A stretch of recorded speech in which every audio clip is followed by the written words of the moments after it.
everybody? Welcome back to another exciting Monday and another amazing episode of the Viall Files Ask Nick edition. I'm your host, Nick, joined by Amanda. How are you, Allie? Still locked away in her...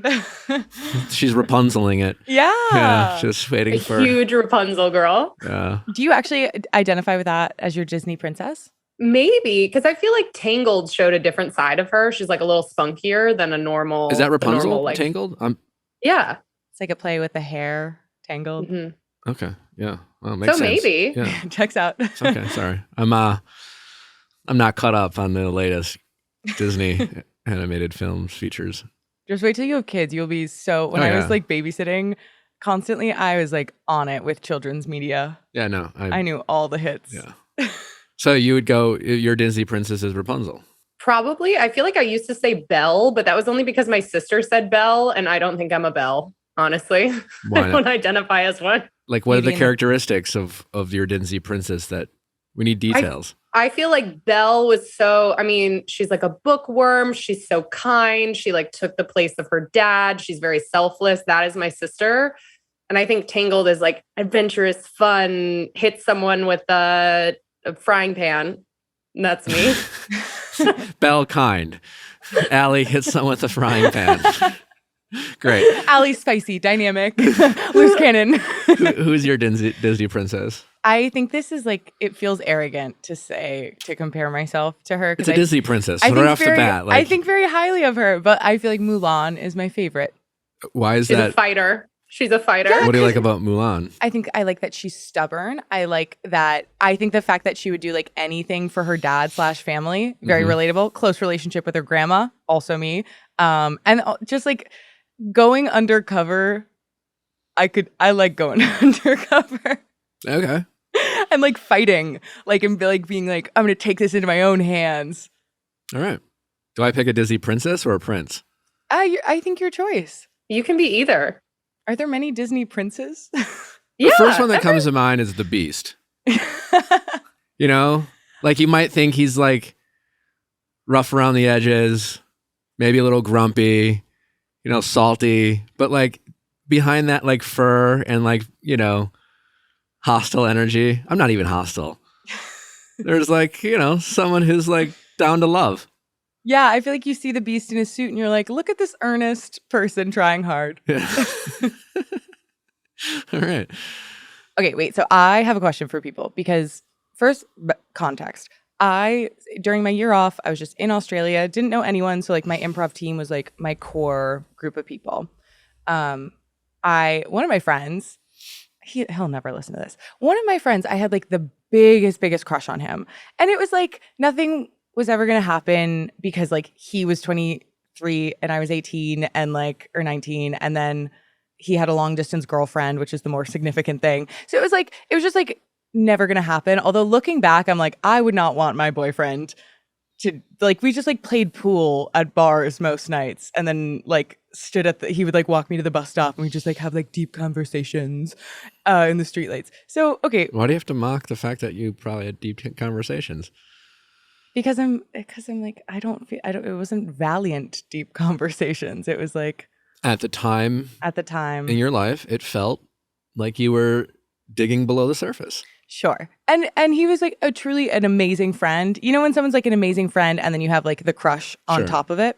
I mean, one thing if you were like, we went to the bus stop and honestly we're having conversations about changing the world, then I'd roll my eyes. Yeah, I was sort of like, I think I'm the voice of my generation. Yeah. And he said, wow, I've always thought of myself as Mother Teresa. Yeah. But so that was that situation. He did break up with his girlfriend like the last week I was there. And it was something was so close to happening, but it never happened. Never happened. So bada bing, bada boom. Cut to one of our other friends from the improv group gets married a few years ago in Italy. It's this awesome destination wedding. We all fly in to see him and his wife are amazing. And I was going with my ex now, boyfriend at the time. And I thought he was going with his girlfriend, but then it turns out he'd broken up with his girlfriend. Before I'd even known that about him breaking up with his girlfriend, I told my ex, like, I felt the need to disclose just because I felt like it was shady to omit. Like, And I ultimately did not disclose what?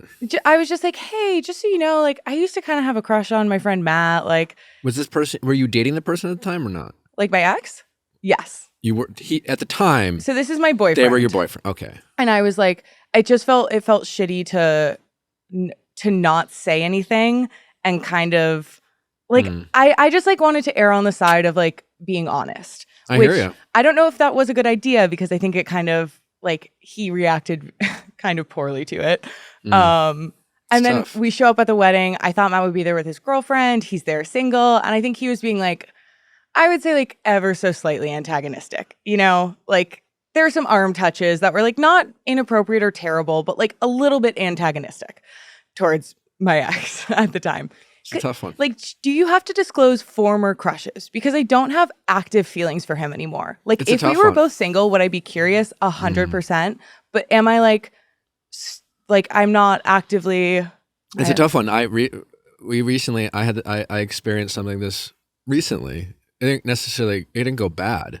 I essentially felt compelled to disclose to Natalie because I don't want to give too much away, but a person's name came up that she had crossed paths with indirectly.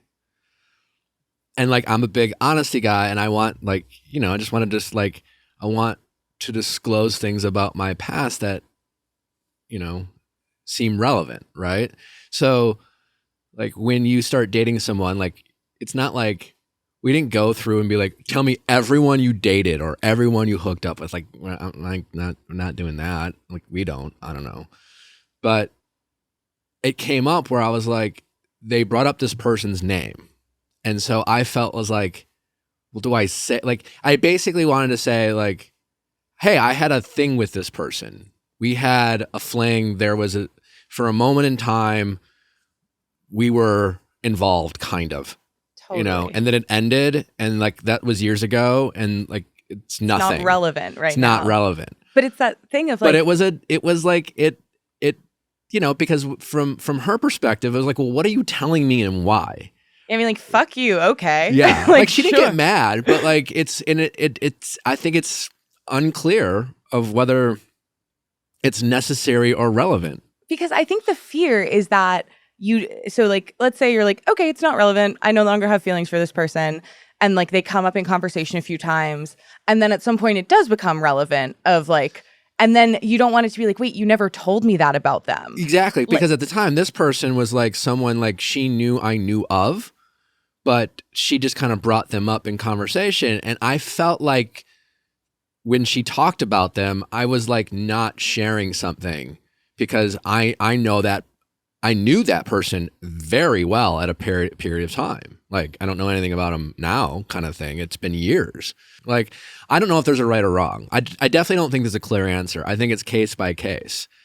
I guess my answer is like, I'm just a huge advocate of like open honesty and trust and be able to like work through these things. And I think this is one of those cases like I don't regret telling Natalie. Like, it didn't cause a conflict. It caused an awkward conversation of like, why are you telling me this? And so she was trying to probably determine like, why, like literally, why are you telling me this? Is this relevant? Do I need, like, why did you feel the need? And I had to like say, well, I just wasn't sure if I should, so I did. And I went with like, I chose just more transparency and honesty. And I didn't in the past because it like literally wasn't relevant. It never came up. Now it came up. Right. Yeah, the ex handled it poorly, but there's also a reason why he's your ex. Totally. And I think, especially if you want this person to stay with you or you're going to like hang out with him, I think this is an opportunity, I think, to become closer to your current boyfriend or further apart, or not further apart, closer, or realize that there's a discrepancy in expectations and communication. Maybe start with asking him like just a general topic, like, how much do you like want to know about my past? Like, are you interested in, like, if I ever had a crush on someone that interacts with my life? I mean, it's a bit leading and he's going to ask, but like, I'm just curious, like, how much do we trust one another? I mean, at some point you're going to have this conversation with your boyfriend because like there's the They're just like, don't fuck anyone. Like, that's obvious, you know? No shit.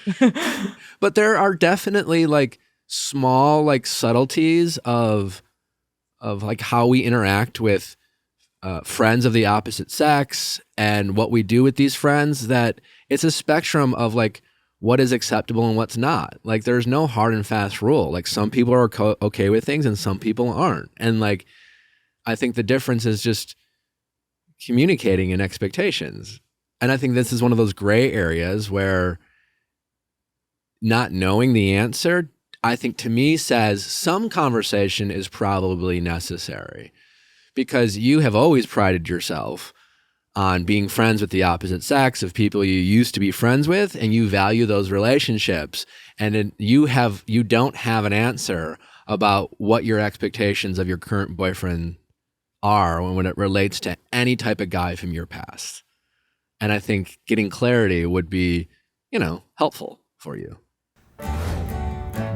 So if you want to have just incremental progress, we always say shavings make a pile on the show. Well, Noom is helping people maintain the healthy habits they desire to have in their life. So whatever your wellness goals are, and maybe it happens to be losing weight, maybe you want to gain some muscle mass, maybe you just want to feel better, maybe you want to have a little bit more energy. Well, Noom is helping people do that with their psychological approach. It is based on scientific principles like cognitive behavioral therapy, which helps people better understand their relationship with food and build sustainable habits that last a lifetime. Noom understands that building long-term positive habits can be hard and filled with ups and downs. That's why Noom believes it's about progress, not perfection, because everybody's journey looks different. Noom is grounded in science. It's at the heart of everything they do.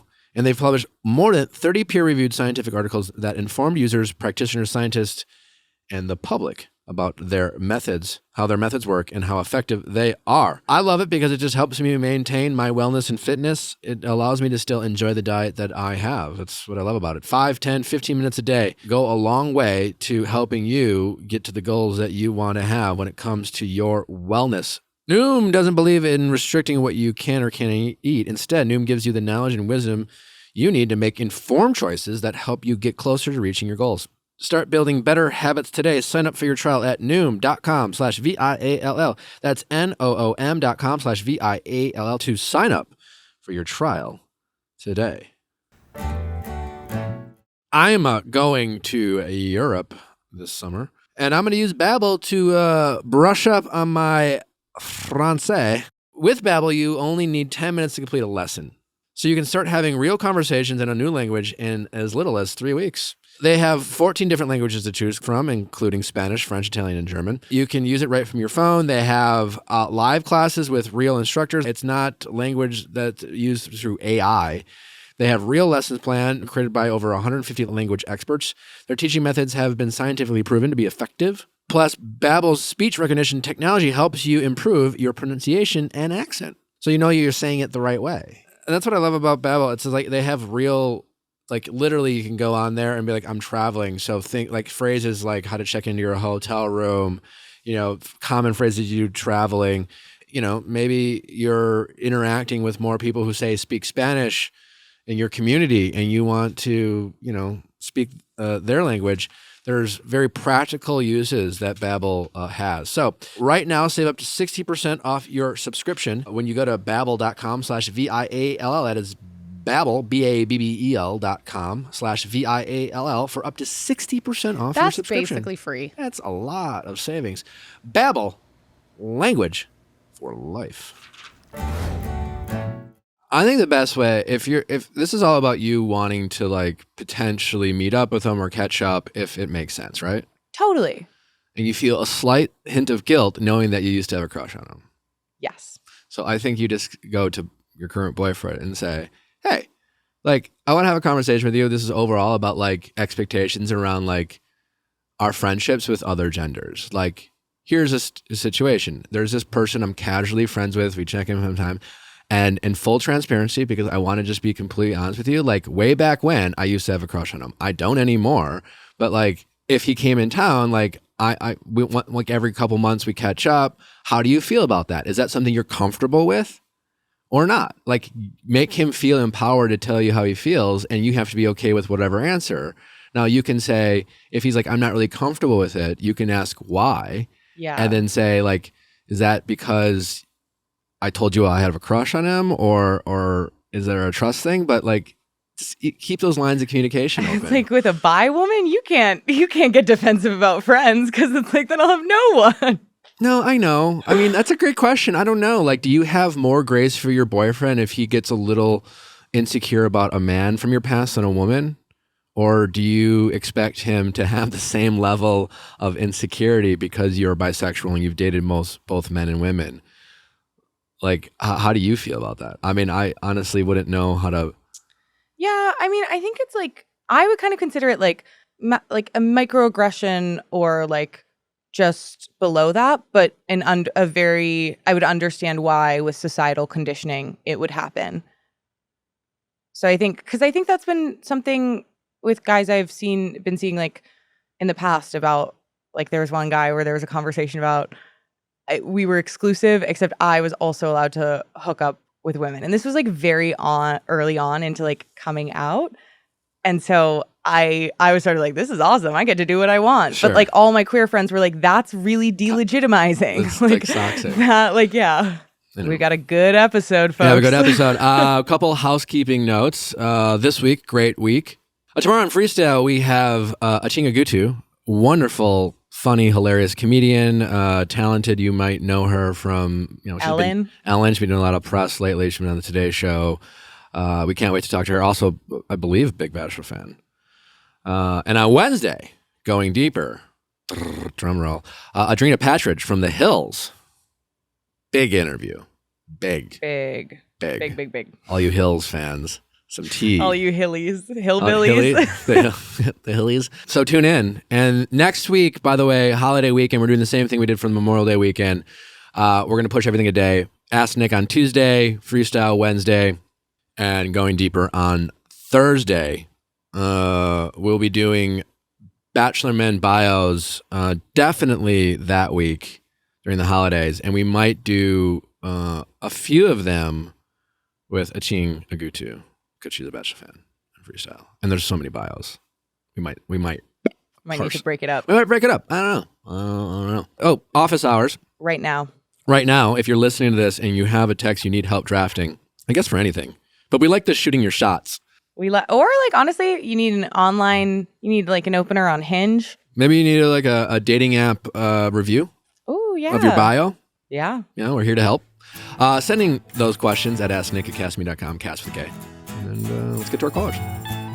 Question time with Nick. Let's ask Nick your sexy questions. How's it going? Hey there, how's it going? Good. My name is Bree, I'm 35.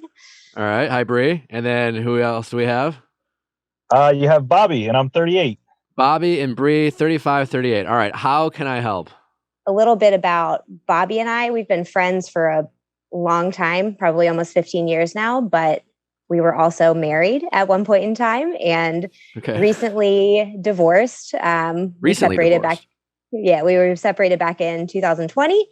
And so we've been apart for a couple of years, but recently divorced, but we have maintained our friendship throughout that time. I mean, it wasn't always easy, but we've gotten to a good point where we are still good friends. So we're both in this point where we're re-entering the dating world. And Bobby and I were having a conversation the other week about somebody that he is seeing right now. And he was just having some questions about this. I guess you would call it a situationship. And so I actually suggested that I've been listening to Ask Nick for a long time. I'm like, hey, I think that Nick could give you some good advice. I'm not the reason you guys got divorced, am I? No. No, definitely not. Good. May I ask why? Like, this is obviously a very unique situation. We talk a lot about like people's abilities to maintain friendships with exes, and while there's exceptions to every rule, it's not usually recommended. You guys clearly seem to be the exception. I'm just curious, just for my own entertainment, like why this real quick, we don't need to get into it, but like, why did you guys get divorced, and why was the desire there to remain friends so high, and why do you guys think you've been able to do that? So it's interesting because I know we were great friends and we kind of followed the tradition of we're friends. So what's the next step? Go on to the next step. We did the marriage thing. And then we followed that tradition of like the next. And I think our friendship has always been there. And as things kind of changed in the relationship, the friendship never changed. And a lot of people seem super confused as to why, like, you have this great friendship, even though after everything you went through. And it's because the friendship, for me at least, has always been there. Yeah, I would agree with that. That was kind of at the forefront. And I think even through the hardest times of us separating and walking through our divorce, like, weirdly enough, we were still able to like stand by each other as friends and support each other through it. So and then, I'm like, super grateful. Is there like a 2-sentence like summary of like why you guys decided that a marriage between the two of you wasn't the best fit? I mean, I just think we realized we were better as friends. Okay. I think in our marriage, I don't want to necessarily use the word like toxic for each other, but like as like a married couple and like in a partnership like that, we didn't necessarily mesh, but as friends we did. The expectations of a marriage didn't fit, but the expectations of a friendship did, sounds like. Yeah, correct. I think so. All right, cool. Interesting. Perfect. Thanks for sharing. All right. Yeah. So, Bobby, you're in a situationship, and Bree, you are committed to getting him laid. I don't. For sure. Or in love. All right. Well, it sounds like we need to hear from you, Bobby. Tell me a little bit about this situation that you find yourself in. Sure. So I've been kind of going through the dating scene for the last couple months and doing the online stuff back and forth, meeting a few people here and there, and met someone and started talking to him for a little bit. And we just kind of never really meshed right away. And so we stepped apart and got reconnected. And my biggest disconnect I've always had is like, I'm a 2 Enneagram and she's an 8, and 8s are super business related and 2s are just like no care in the world. How do you know what her Enneagram is? Like, so we have talked about it. I asked her about it and we took the test. We did everything with it. are you like super into it, or is it like something that like you're on a date and it like popped up and you both like decided to take the test together as like a fun thing? No, I actually really enjoyed doing the Enneagram, love languages, Okay. Personality tests, all those different kinds of tests there. And she happened to take it as well. And okay. I come to the conclusion that it's like business and business all the time versus my laid back personality doesn't seem to mesh as well, but something just keeps drawing me to this person. And I don't know if it's opposites attract. But I find myself in kind of frustrating situations where like I just want to be able to have conversations and let loose, but I put a wall up, and I think that allows her then to just put the same wall up, and we're just going back and forth. Article. That's right. You know him, you love him. The company that combines the curation of a boutique furniture store with the comfort and simplicity of online shopping. And right now, Article has launched their new line of outdoor products for summer 2022. Think oversized statement loungers, streamlined dining pieces, and easy-to-style sofas for all your backyard needs. With 42 new pieces plus a selection of bestsellers from past seasons, Article has what you need to outfit the deck of your dreams this summer. They also have incredible sofas. They have it all. Everything looks great. A modern aesthetic of mid-century Scandinavian, industrial, and bohemian designs. Plus, like they said, they make the shopping experiencing easy. It's very affordable to cut out the middleman. And if you don't like something, they make exchanging it and returning it super easy. Free shipping on orders in the U.S. and Canada on things that are on purchases over $999. All in-stock items are delivered in 2 weeks or less. Gotta love that. Article is offering our listeners $50 off their first purchase of $100 or more to claim. Visit article.com/VIALL, and the discount will be automatically applied at checkout. That's article.com/VIALL to get $50 off your first purchase of $100 or more.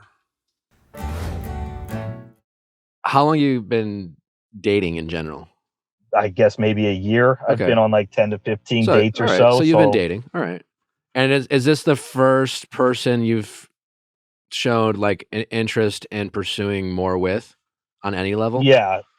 Okay. Yeah, this is the first person that I've actually felt like a connection with and wanted to actually talk to them more than just, the basic online dating. And what's the connection that you feel? Like, describe it.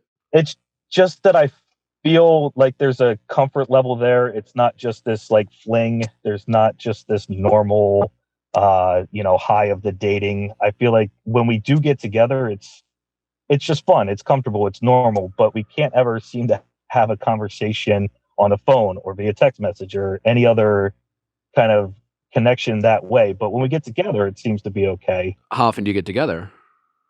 Once or twice a week, maybe, but it's never anything more than 2 to 3 hours at dinner. Kind of a short stint. And you want more, but she doesn't seem to be interested in wanting more communication in between when you guys see each other. Correct. But the first time we got together, it seemed to flip flop. And I think when I said, hey, maybe this is moving a little too quick, it seems to have now flip flop. Yeah. And that's what it seemed like. We were talking about all kinds of different things that I wasn't ready and prepared for: marriage, babies, everything that comes along. How old is she? She's 39. Okay. So we're both at the age. She hasn't been married before. She doesn't have kids. So it's definitely a time frame thing. Have either of you tried to define anything in terms of, hey, we're going to not see other people, not hook up with other people, anything around expectations and parameters? I did. I tried to say, what's the definition of what we are? What would you consider this? Are we going? And she said, you can define it however you want, and left it at that. And that just, for me, again, made it super confusing as to where are you at in this situation? Then knowing. Well, then how did you want to define it though? Just kind of keeping it that we would see each other. We wouldn't see other people. Did you say that to her? I did. I explained that to her, and she just was agreeable and said okay, but never put any sort of input behind that. Okay. That's not necessarily a bad thing. How long you been dating for? A couple months? Yeah, correct. So it's been a couple months now, three months or so total, that we've been really just talking a lot more and staying more active. So to summarize, you've been dating this person for a few months. You're having a nice time with her. You guys got some different Enneagrams, so you're concerned about some compatibility issues, but who knows? You only been dating for a few months, but you have a desire to learn more about her. You're interested in getting to know this person more. But when it comes to how much you hang out, you would like to have both of you invest more time in getting to know each other while you're not physically in each other's presence, whether that's via text or FaceTime dates or a phone call, et cetera, et cetera. You want to speed this up, so to speak. Not necessarily speed it up, but as a two, I thrive with people around me. So I wanted to introduce her to all my friends, and she's like, I'm not ready for that. And then she's not ready for me to meet any of her friends or family. So it has to be always the one-on-one situation too. And as a two, I want that entertainment. Oh, wait. Sorry. So you want to you've tried to assimilate her into your life and vice versa, and she's pushed back on that. And other than saying she's not ready yet, have you asked, why that is, or for any additional information other than she's just not ready yet? No, I haven't. I didn't want to push any sort of boundaries there and make her feel uncomfortable. So I just kind of went with the flow and said, hey, Bree, what's the deal here? Maybe you could give me some insight as to how to help me. And that's why she pushed me in your direction. Gotcha. Well, I mean, listen, I think it's still early. And we were recently actually talking about this on a different episode. It's ironic you're the guy in the situation, but a lot of times people who call in happen to be women, and there's a frustration when they're like, he's a bad texter. And we've learned that a lot of times in early dating situations, one person has this expectation of well, I'm really excited about this person, so I want to get to know them more. And because text and technology has become what it is, we just assume, given this incredible access we have to everyone now, right, via text, to at any moment we can just text them and they can be at work. And it's not 20 years ago, the idea of just calling someone at work would be insane, because it'd be I'm at work and you can't just stop what you're doing, regardless of what your job is. But now we can send anyone a text at any time and any given moment, and there's an expectation that they're going to respond, especially if we like this person, if we're excited about this person, and we hear all these things. Well, if they're excited about us, they'll respond right away. And then we get in our heads about well, they didn't respond right away, et cetera, et cetera, et cetera. I'm just here to say it's okay early on for someone in a relationship to say, I'm better in person. I prefer getting to know someone in a face-to-face situation. Like, I mean, we can text, but like, I don't want to be on the clock. I don't want to, I'm busy during the day. Work is a priority. Also, like, unless you're playing a specific game, like, hey, let's play this or that, like a fun little silly game. There's an objective. Like, do you like pancakes or waffles? And then it's like a fun, silly way to get to know some of these little things about someone you're dating. But like having like ongoing conversations for some people is just a little stressful, And I think nowadays we are assuming that everyone should want and can text as much as someone else in an early dating situation where two people should be excited. And I think it's okay for her not to necessarily want to do that. And I think it's okay for you not to like think that necessarily means that she isn't excited or interested in you as well. It just might be a different communication style that you two have. Just made things super confusing for me because for the first, couple dates, I felt like it was the complete opposite. I was the one stepping back saying, whoa, pump the brakes. Yeah, and but then now that I stepped away, it's flip-flopped the opposite way. And I'm wondering if that's I wouldn't read too much into that because it's like you said, it was the first couple dates. So much can change. Or, maybe she was getting ahead of herself in the first couple dates. Maybe she got really excited in the first couple dates. And then you rightfully said, hey, I'm just going a little fast for me. And then maybe that was like, she was like, oh yeah, you're right. That I am getting ahead of myself. Maybe she has a habit of doing that in past relationships. Maybe she's been called out by other partners for doing that. And maybe she's a little guarded and defensive. And now she's like, I mean, we really don't know. We could sit here and guess a million options because it's so early on. So if I were you, I would just try to stop guessing about how she is feeling or thinking. And as someone who's super into personality tests and enneagrams, like I just want to like, that's fun and exciting, but like that tells me that, you like to think about things and then you're interested and you try to figure people out and you try to figure yourself out. But with that, you're going to make a lot of assumptions and you're going to get yourself in trouble and just enjoy getting to know someone. Like no personality test is going to really tell you who someone is. They're going to tell you who they are through their actions and their words. Slow it down in general for yourself and enjoy getting to know this person who you still have a lot to learn about, regardless of how many personality tests you have her take. I totally understand that. I know that when I started doing the personality test, you answer 50 questions and then you're like, wow, it knows me. It must know everybody. Yes. And you get totally into it. And then you realize like, maybe it's not figuring every personal detail out. So it totally makes sense what you're saying. I think this is like universal, but I think a pet peeve for everyone is other people telling them who they are.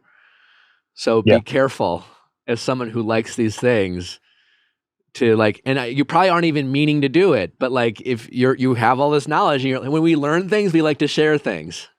Sure. And your ex-wife's laughing. Yeah, I guarantee it. Yep. Am I reading like a book? Pretty much. Listen, it's not him. It's everyone. It's not. It's like we all do this. So yeah, just enjoy getting to know her. Tell her how you feel. I tell my callers when they're in this situation, don't ask what they want. Just communicate what you want. So if you're like, hey, I want to respect that you're not ready. Well, and like, listen, asking why is not being pushy. We have to like stop that. You learning more about someone and asking them why they feel a certain way is not you being pushy. That's you trying to get clarification so that you can empathize with this person a little bit more, right? Yeah. If you were to ask why, hey, and like you don't like, oh, why is that? People will sometimes ask why, being like, oh, that's weird. Why? Don't say that because then you're making them defensive. Right. Be like, oh, okay, no problem. I don't want to rush things. Is there a reason why? Is there something I could do? Like do it in a soothing kind of empathetic way that makes him not feel judged for trying to like set a boundary, because that's what she's trying to do. Right. She's saying, I'm not ready yet. But there's so many reasons why she might not be ready. You have a right to know.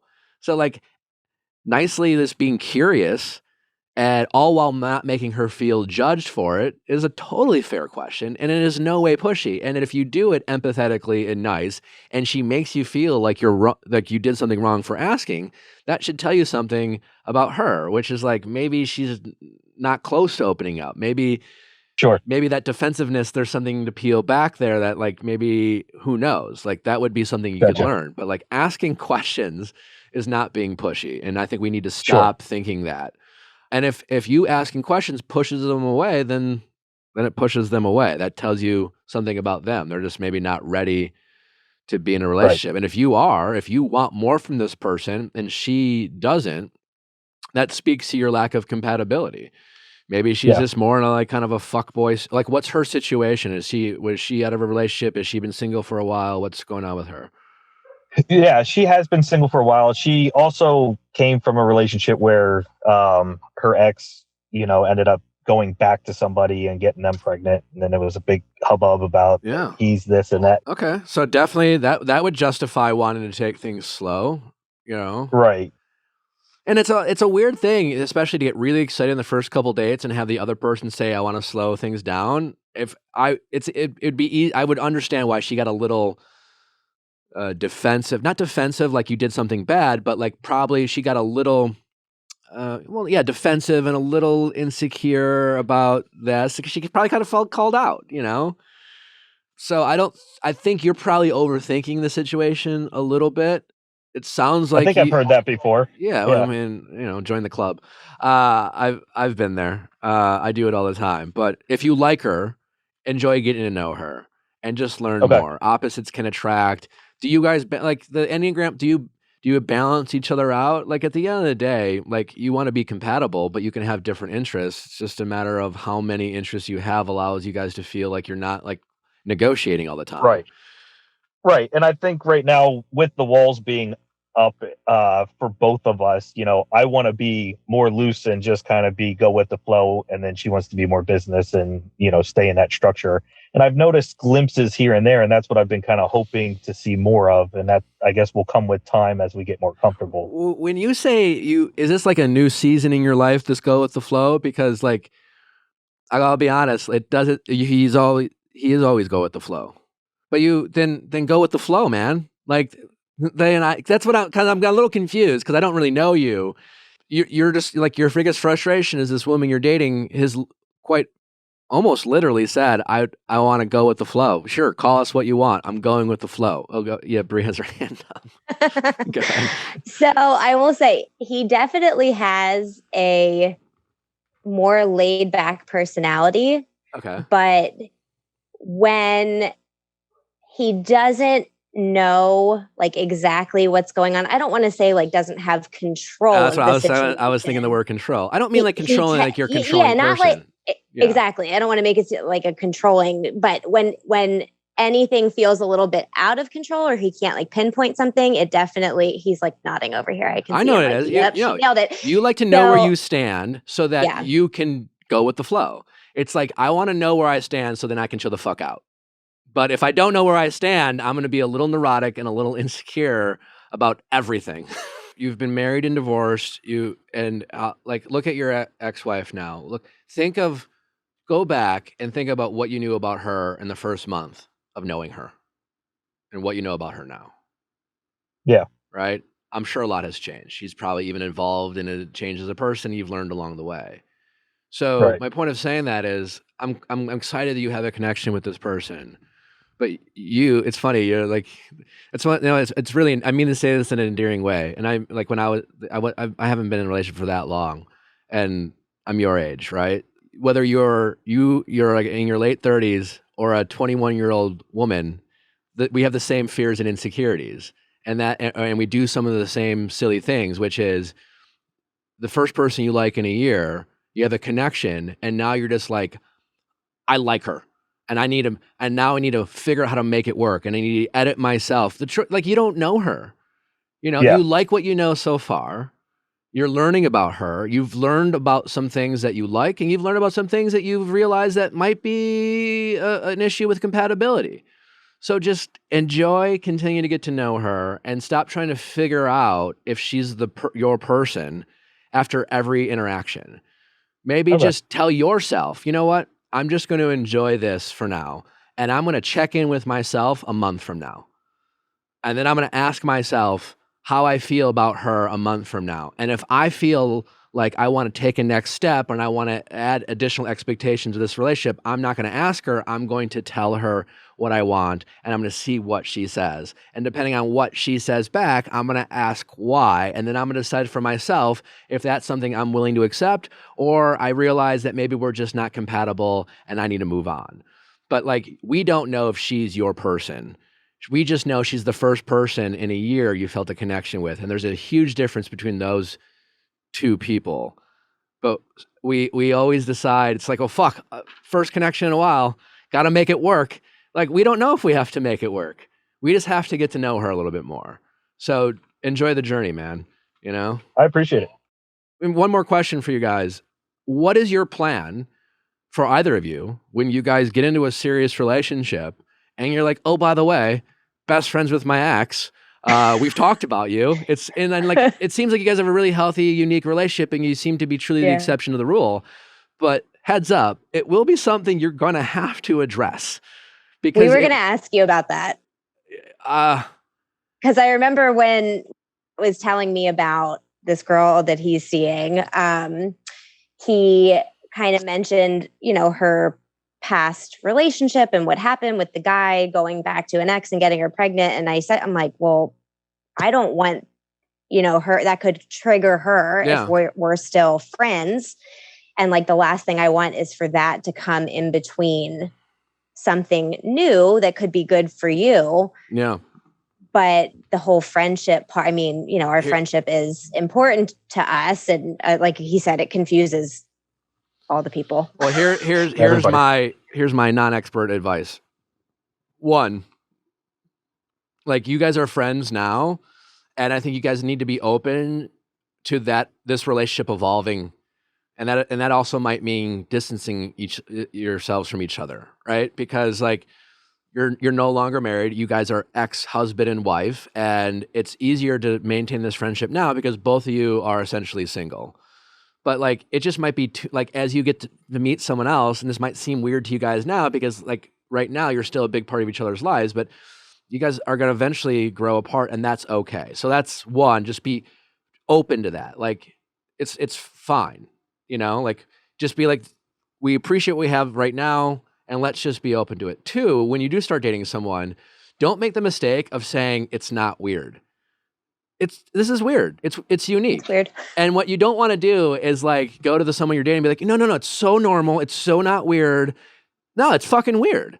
Because if you were to tell it it's not weird, then that's like a red flag to them and be like, well, what do you mean? Like, what do you mean it's not weird? So name what it is. It's a unique thing. I know it's weird. I know it's unique. But like, hey, I'm grateful that I can be friends with my ex.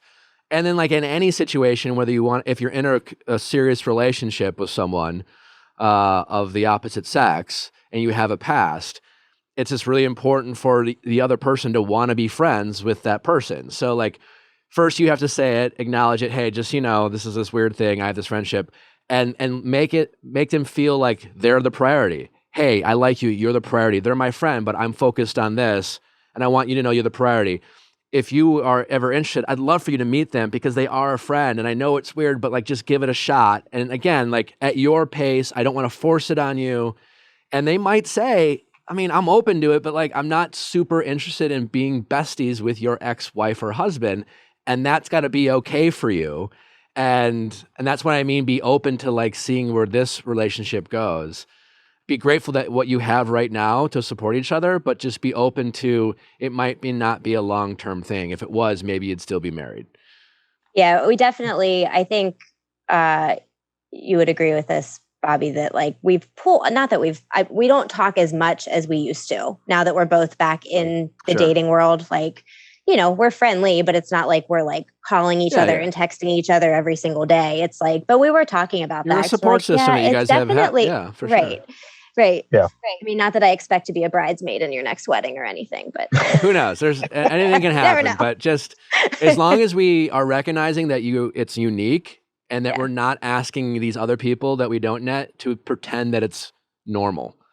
Because I think that's the biggest thing. Because people they That's a get good point. defensive. Be like, no, it's like it's totally normal. And like, no, nothing about this is normal. It might be fine. It might work, but it's not normal. That's and true. that's also okay. Very true. So, all right. Well, thanks Good a lot, advice. guys. Thank you. This is fun. Yeah, thank you. I'm congratulations to you guys maintaining a friendship. It's pretty cool. Thank you. All right. Take care, guys. Appreciate your help, all right, Nick. bye-bye. Thanks. Yeah. How's it going? Hi. What's your My name? name's Claire. Hi, Claire. How old are you? I'm 25. How can I help? I've been seeing this guy on and off for 2.5 years. We met when we were working together at our last job. And I would call this relationship definitely a situationship for sure, but it started off as kind of us just like hooking up in the beginning. 2.5 years is a long time. Yes, it is. Yeah. It's a long time to be doing this. Yes. I could tell when I first met him that he was a very closed off person. When I met him, this guy would kind of barely let me in his room. He always wanted to hook up in my room. Like he didn't want me in his space. When you say a really room, what do you like his place? Yeah, like he wouldn't let me over to his apartment. You're not like roommates. No, not roommates. Like but we did live close to each other. Okay. Like across the street. So gotcha. Okay. I'll get but yeah, no, he was not my roommate. He wouldn't really share anything personal about himself. Like anytime I asked him a question about him, he would respond like with a question. But for some reason, I had a big crush on this guy and I still wanted to see him. And I liked that. I think I liked that he was kind of mysterious. Yeah. Your curiosity probably kept you invested. Yeah. I think it definitely did. Yes. Slowly, 7 or 8 months of this going on, he starts to open up a bit more. And then we start to do things more in like the daytime. So like date-like activities, not just hanging out at night. And this goes on for a little, like about a year. And, I really like this guy. We're, it seems to be doing dating things and it seems more of like a situationship. While I was away one weekend, a year after seeing this guy, a bunch of our coworkers, because I do work with him at the time, had a party. And he tells me when I come back that at the party, he slept with my housemate, who was also our other coworker. Oh, boy. Yeah. Okay. So he apologizes and says how much it was a mistake and that he was blackout drunk and he doesn't remember anything. And I was incredibly uncomfortable because I had to work with both of them. And this situation really kind of broke my heart because I really liked this guy. Uh-huh. It is kind of a gray area if it was cheating or not, because we weren't technically exclusive, but we hadn't seen anybody else. It's not cheating. Yeah, it's not. It's not cheating. It's not a gray area. Okay. Not cheating, but it still hurt. Yeah, for sucked. sure. Yeah. It hurt for sure. I get yeah. it. Yeah. I'm just saying, if you don't set expectations and boundaries, then they're not cheating, but you do have a right to be hurt for sure. Yeah. When he approached the situation with me, though, he said, I cheated on you. So I was just a little confused by that. But did you ask? Yeah, I would be confused too. What did you follow up? I said, this really hurts me. The part that hurt me the most was that it was someone that I was going to see every day and that, that we both know. That's the part that hurt me the most. That's an ego. That's the ego part. But yeah, I mean, I get it. It sucks. But that realistically is more of an inconvenience, right? That was a year in, and then... Yeah. So after that situation, he apologizes and he says how much of a mistake it was. And he starts doing all these nice gestures months after. So like he's leaving notes and flowers. He told me... And what are you saying in this period? Like, what did you say after he did this? I said, I just need space. I can't do this. I just said, this is done. I said, You tried to end the situationship. Yes, I did. And because I didn't trust him and I was just really hurt by the situation. In a month in, though, I really decided just to forgive and forget the situation because I just didn't want to give it more power than it already had in my life. So I was trying to move on. But he had all these gestures and he was suddenly continuing to be this guy that I kind of hoped he would be. So it was hard to say no to all these gestures and him really trying to be with me. And a couple months after this, I told him that I would forgive him and I was ready to give him another try if he was my official boyfriend. Okay. And then he all of a sudden backed up and got scared and said he couldn't do it. But then he came back a couple days later saying, actually, never mind. I'm ready to be your boyfriend, and that he loved me. Okay. But to me, this all just felt too late and just too confusing. So I said, no, I can't do this. So Okay. just a lot of back and forth. A lot going on here. Yeah. I know. The year ends and I decide to leave the job. I moved to a city about 90 minutes away for a new job that's kind of has a less toxic work environment. I mean, how much of this situation was the reason you moved? Just be honest. It's only me. I'd say 90%. Okay. So bigger. Okay. I did have a hard time making this decision, but me moving was honestly the best decision I've made. Okay. So Great. I'm very happy with it in the end. So over the summer, I do see him because we have mutual friends. And this is like months after I've left and I've moved, and we casually, not my best move, but start seeing each other again. But even you more casually started seeing each other again. Okay. Yes. So we started hooking up again. Gotcha. But it felt like the situationship was even more than the last time. Like his family had me over for dinner. We would go on these big dates. And why did you guys not, why was it a casual situationship versus being exclusive? Well, I asked him and he said he was reluctant to be boyfriend and girlfriend because of, so much has happened in the past, and also because it felt like long distance. Well, okay. I mean, it is a version of long distance for sure. Yes, but that was his reason for not wanting to be my official boyfriend, even though we were doing all these boyfriend-girlfriend things. Gotcha. Boyfriend and girlfriend things don't matter, but if they're not a boyfriend or girlfriend. Yeah, they're just things people are doing.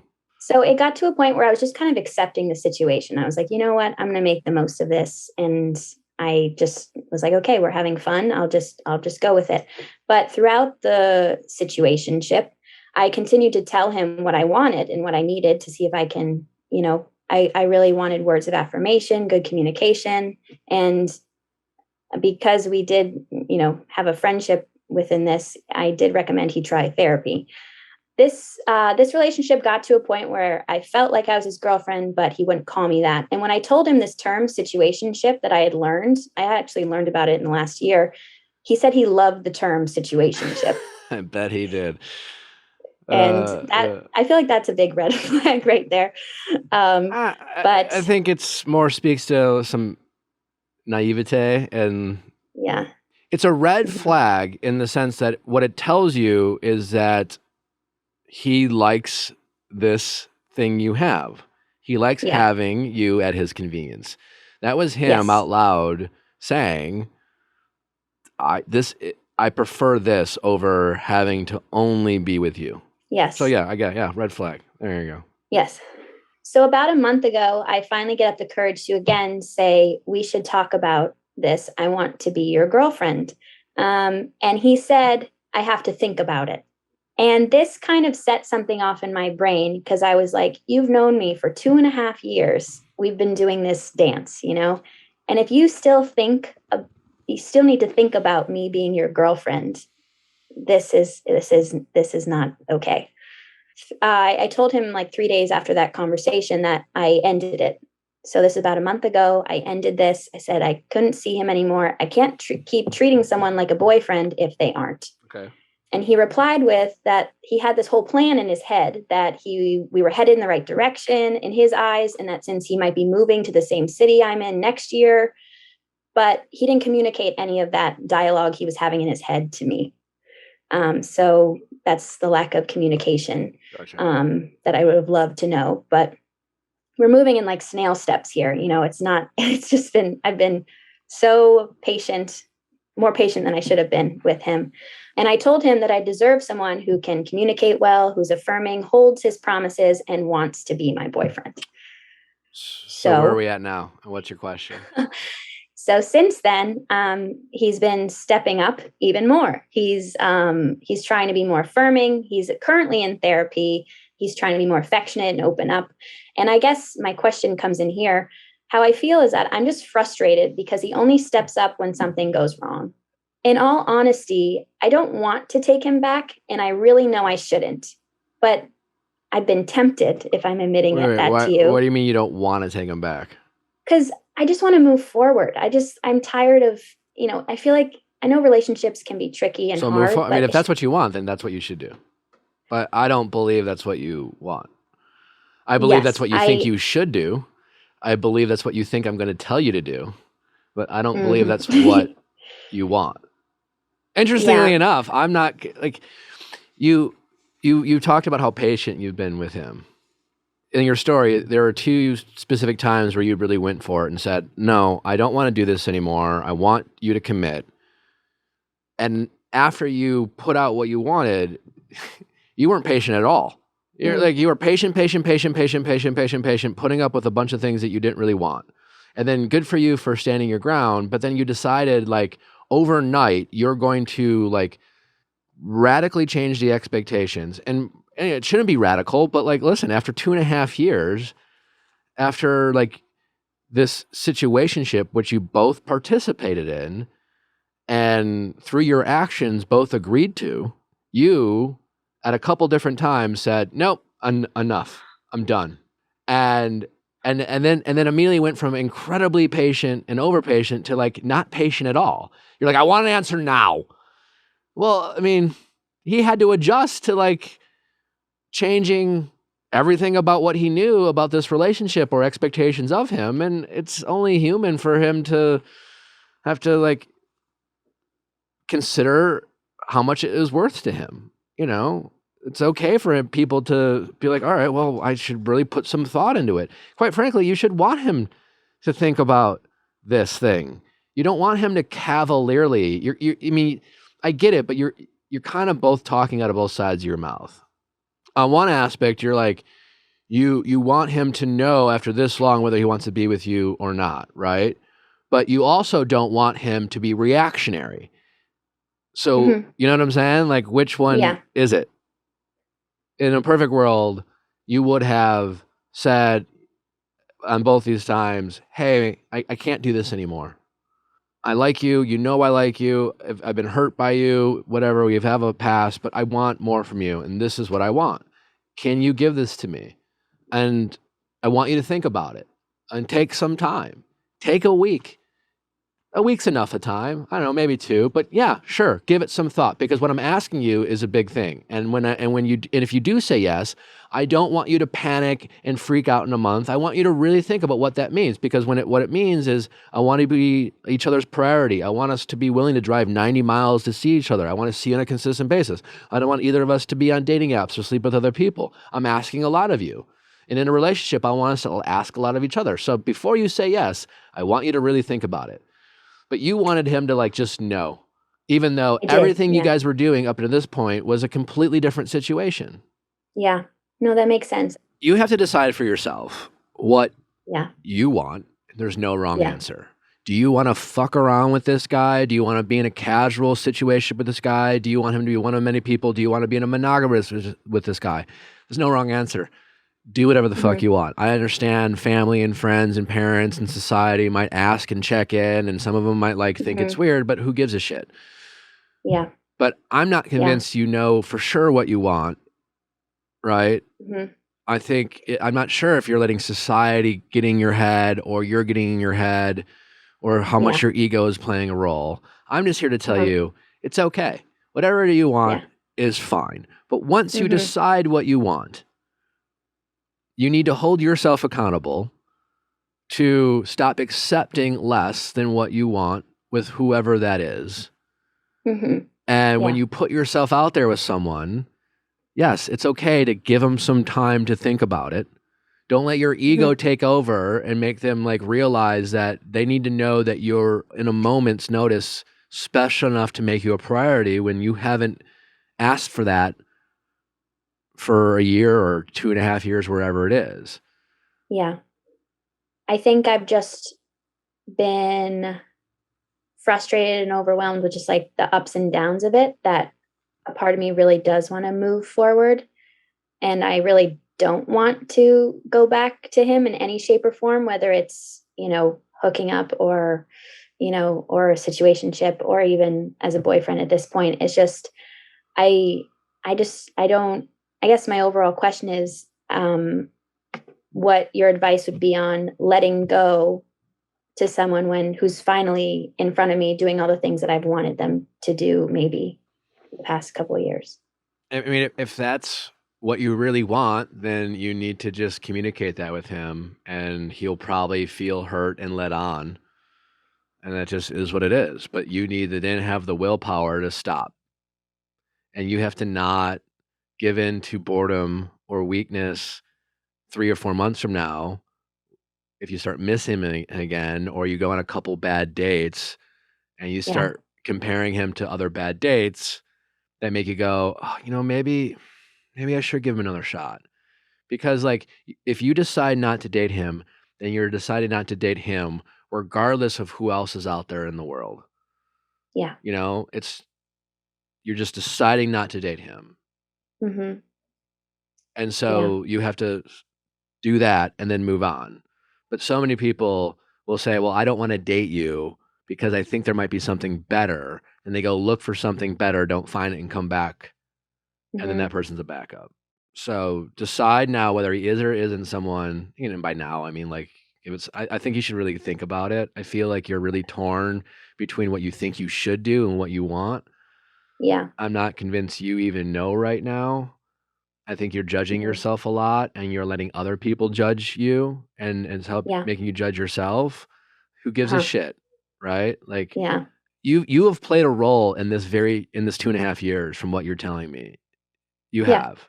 He could have been your boyfriend a year ago. And that's fine that you said no. But like, he could have. And maybe you would have broke up a month later, he would have freaked out. We don't know. But he said he wanted to, and then you said no, and then you shut it down, then you got back into it. And then, it would make sense why he was like, well, I don't know, like, you kind of shut me down. You guys have been very confusing to each other.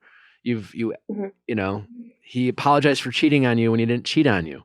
You had expectations with each other without defining expectations. So really, I think you should really think about what you want first and take some time to think about it. You've already taken 2.5 years. A couple more weeks won't hurt you. And think about what you really want. Not think about what will people say, just what you want. And whatever that is okay. And then once you decide, if it's him, then just go for it. Set your ego aside. Say that you want this. Give him one more shot. See, and then give him some time to think about it. Be easy on each other. And then you can't let go of the past. Try to start fresh. And because this will be the first time you've ever been in a committed relationship with him. And do that. And if you don't want to date him, then you have to have a tough conversation, and then you have to cut him out of your life forever. And if you have a friend group, then you're going to have to take some time away from it. You're going to have to distance yourself, and you're going to have to do the things that give you the strength and not go back to this pattern, because it's a fairly toxic pattern in the sense that you guys are just wasting each other's time. Yeah. And you guys aren't helping each other grow. You're just kind of helping each other stay stagnant emotionally. Yeah. All right? Yeah. Thank you. Take care. How's it going? Good. I'm Sam. I'm 27 in Los Angeles. Hi, Sam. Hi. I need some help writing a text message to my mother. Your mom. What's going on with mom? My mom and I have kind of always had a hot and cold kind of relationship. And right now we're kind of working through a kind of difficult situation. We had a period of 2 months where we weren't talking to each other, which was unusual for us. And now things are better on talking terms, but I have to figure out how I'm going to tell her about my arm tattoos that I know she's going to hate and be really disappointed about. Okay. So I don't really know how to start this conversation with her. Where does mom live? My mom lives in New York, so way on the other side of the country. Gotcha. Pretty far away. Because my first thought was maybe we don't text this, but mom's in New York. There's a lot of history here. Yeah. So I think that's kind of important context to the story of why I'm struggling to start this conversation and kind of tell her this. So the hot and cold relationship has kind of been an issue since I was in high school. We just kind of butt heads. I've always kind of been struggling with the tension of being kind of the black sheep of my family and not kind of following the path that my parents kind of saw me going on. And while like I would like to think I have like a close relationship with my whole family, the truth is that it's strained because I have like want to live my own life, do what I want to do, but I'm from like kind of a culture and a family where there's a lot of expectations and you're expected to kind of follow a certain path of go to college, get a really good job, maybe go to law school or go to graduate school, and then get married, have kids, settle down. And within that kind of structure, my parents kind of have a very like specific way they see that working. And when I kind of got out of college, my relationship with my mom got a little bit better because I was far away. I was in another state and we could kind of keep a lot of our conversations just like on the phone. And it was kind of one of those things where it's like, I just didn't tell my mom about the things that I knew she wouldn't like. And we kept it at that. So that was kind of how we kept the peace, was like, I just wouldn't talk to her about things that I knew would cause her to be upset or cause her to feel like she needed to kind of course correct my decision making in my life. And that's where a lot of the tension in our relationship has kind of started. Do you is that like feel she doesn't approve things? Now, at this point, I'm curious. When was the last time you remember telling her something that you knew she wouldn't like and she didn't like? How long ago was that? Probably like a couple of weeks ago. Oh, I mentioned that it also is probably important information that she doesn't like my partner that I live with. She doesn't like my boyfriend. Okay. And that's kind of the reason we didn't talk to each other for 2 months earlier this year, was like, what does she like about him? That he's not a doctor or a lawyer or a millionaire. Okay. Has she said that, or is that you feel confident in how that's the accurate? Yeah, that's the truth, is that there's really nothing wrong with him as a person. She thinks that he's like fine. Okay. And for my family, like fine is not good. Fine is like you settled. If what you're describing is true, that means your parents have a very rigid and short-minded point of view on their expectations on what their kids should do or life or people. And you have chosen, you're 27 years old. You've clearly decided a different path for yourself. And while I know it can be hard, I think your best, again, this is much easier said than done. So I recognize that. But I think you're better off just being exactly who you are to your parents and just forcing them to accept it and ignoring the noise, because we've said this on other episodes, like parents can be bullies with their kids, and any bully when you know you can bully someone and they respond out of fear of what you might say, bullies tend to bully more. And you have to stand up for bullies. And when a bully realizes they've lost that power or influence, they often stop or they get afraid for themselves. So like your mom's kind of bullying you into like having the life that she thinks she should have or whatever it is. And you don't want that. You're a 27-year-old woman. So I think the best way to do it is to like kind of have no fear.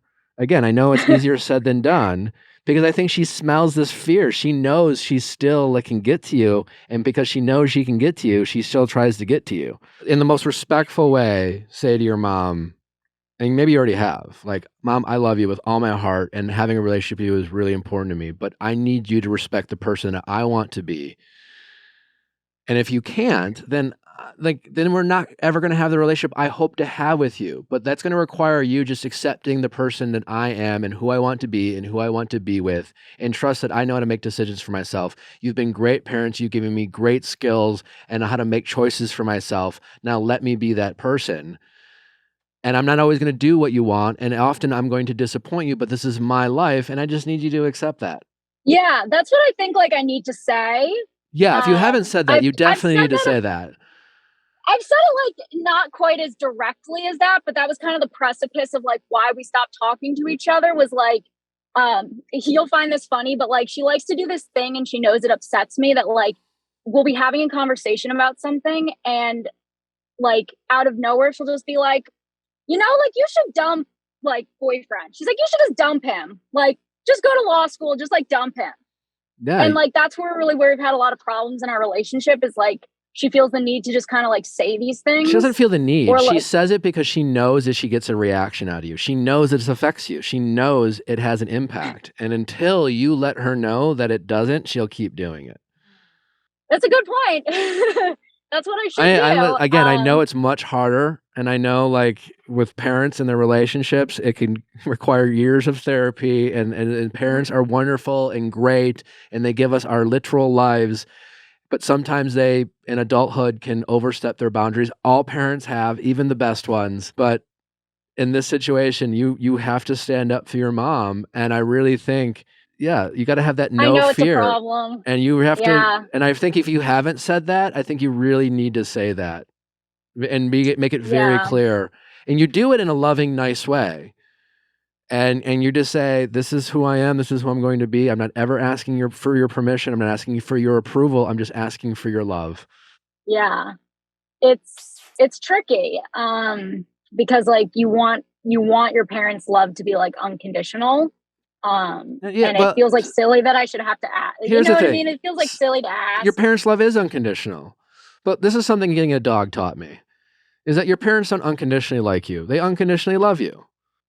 They love you even if they think you're an asshole, or they think you're rude, or they're just like or they get embarrassed about you. They're just like, oh, my fucking kid, you know. But I love you.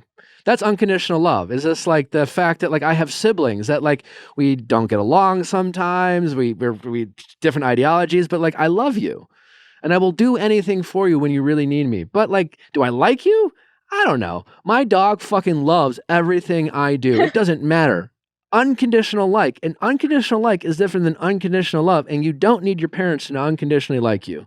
They do unconditionally love you. Yeah. I mean, I already took like a really big step this year. So I feel like this is the next like big step I have to take.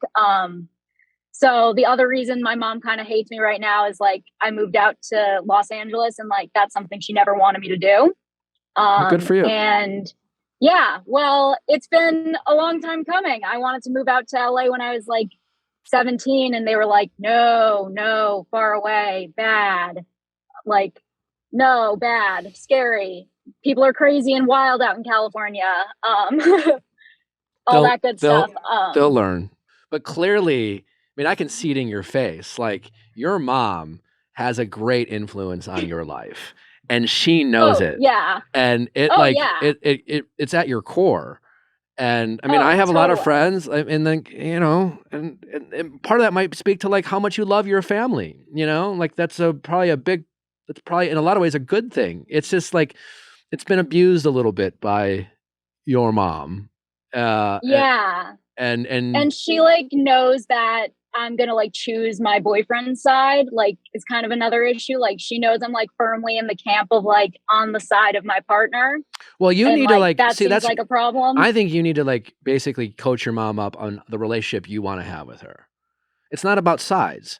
Like, she's your mom. You're never like, there's no side. I mean, it would be ridiculous for your mom to be like, not talk to you about it. Like, this is who I love and who I want to be with. So I'm going to be with this person. You don't have to agree with it, but it's not a side. You're still my mom. I'm still going to have a relation with you. You're my mom. Of course I'm going to have a relation with you. I do expect you to be respectful to my boyfriend if I ever bring him around and not be rude. That's an expectation I have of you. You know, and you need to stand up and set boundaries with your parents and your friends and your siblings and all those people. And until you do, unfortunately, your mom is going to keep doing these things because she knows she can get away with it. Yeah, no, for sure. I mean, that's why it's been going on for this long. That's why I'm 27 and I'm still dealing with like a mom that I can't talk on the phone to without her just kind of like needling, pointing, poking, like all the things. And when she does, I think you just kind of, as much as you can, calmly say, "Mom, I'm not going to have this conversation. Like, please don't." Again, I would shower her with as many "I love yous" as you can, and just keep telling her how much you love her, but also saying no at the same time. No, you can't talk to me this way. No, if this is what you want to talk about, like, I'm gonna go. We'll talk later about something else. But like, I mean, you kind of almost have to like treat her like the child or the bully that she's being in a respectful way. You know, like be the second grade teacher who's trying to like teach the second grader how not to bully, and just have like incredible patience with your mom because she's your mom, but always set the boundary. It's tough. Yeah. But it's tough to come at it from like a loving way, because like the hard part is like when I've tried to do this before with my mom, of like having to kind of tell her like hard stuff. Like I remember like when I called her and told her I was like moving out to California and my boyfriend was going to go with me, like I was like physically scared to tell her, because I knew what was going to happen is that she was going to be really upset and like disappointed and like make it about her. Sure, but what like, happened? How could you do this to me? But what happened?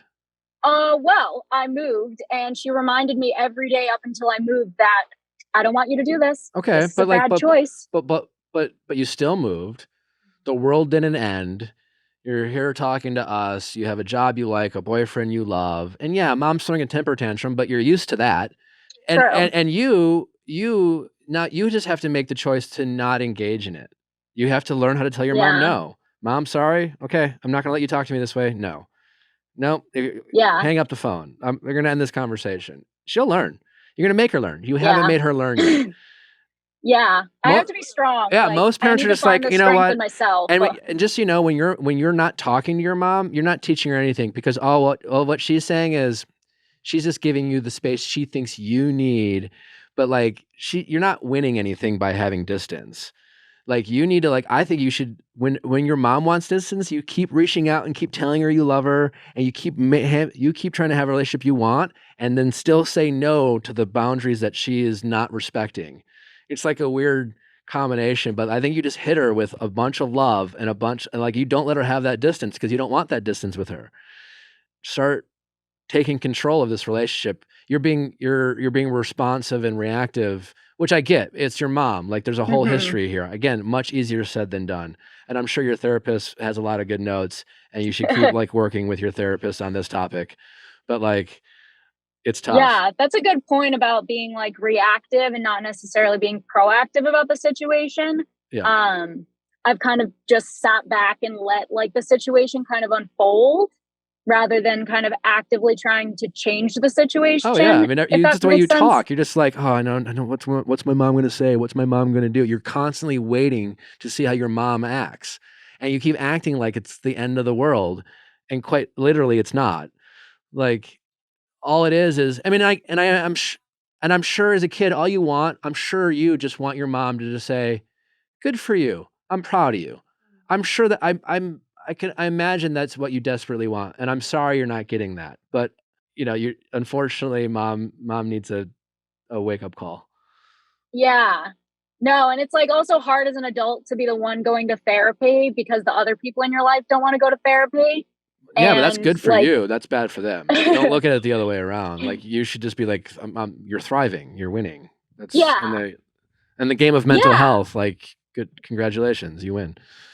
Yeah, it's been good. Like I'm glad I'm doing it, and I'm glad that I'm like realizing these things and like kind of coming to the conclusion that like I have to actively choose to make my relationship with my mom different. But like this makes a lot of sense that like it's going to take a lot of like constantly being like asserting the boundary and then reconfiguring the relationship. So as far as addressing the tattoo, whatever you do, I don't think it should be under the guise of, how do I tell mom so that she reacts the best possible way? I don't even think you tell mom. Let mom find out whenever mom finds out. And short of mom saying, "Oh, I saw you have a tattoo," you say, if she gives you your opinion, you respectfully say, "I love you, but mom, I wasn't seeking your approval, but now I know." Okay. I like that. I think that's good. I think you're right. I've probably been kind of focusing too much on the tattoo part. Really not about the tattoos. It's really about like getting to a place where I feel like the air is kind of clear with my mom about our relationship. So this is good. These are some good notes you gave me. I would definitely have that like come to Jesus conversation with her about like what exactly you want from this relationship. Yeah, because I don't think like the tattoos doesn't really matter if ultimately like we don't have respect in our relationship, and if ultimately like we can't communicate to each other without it turning into a fight. Yeah. So like the tattoo doesn't really matter. It's really more of about like repairing the relationship and starting a new relationship with my mom, one that is hopefully healthier for both of us. All right, so no text, I think, is the conclusion.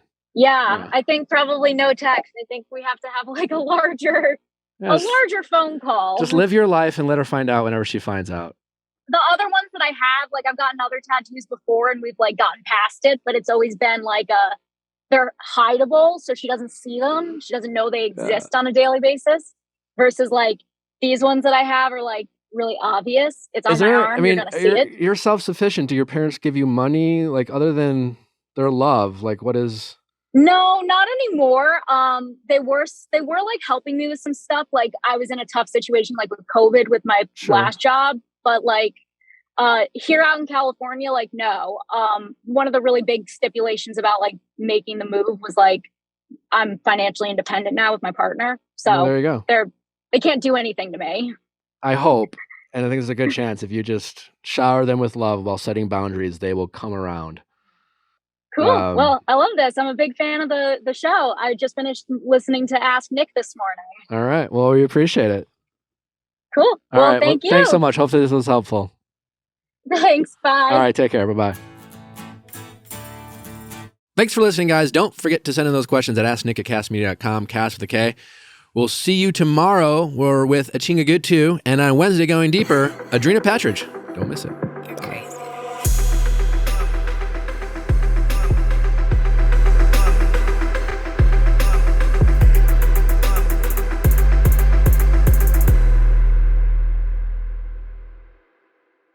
Hey guys, thanks for watching. Before you go, make sure you like, subscribe, and ring that bell so you don't miss any future videos like our Tuesday Bachelor recaps and Wednesday celebrity and expert interviews. See you next time.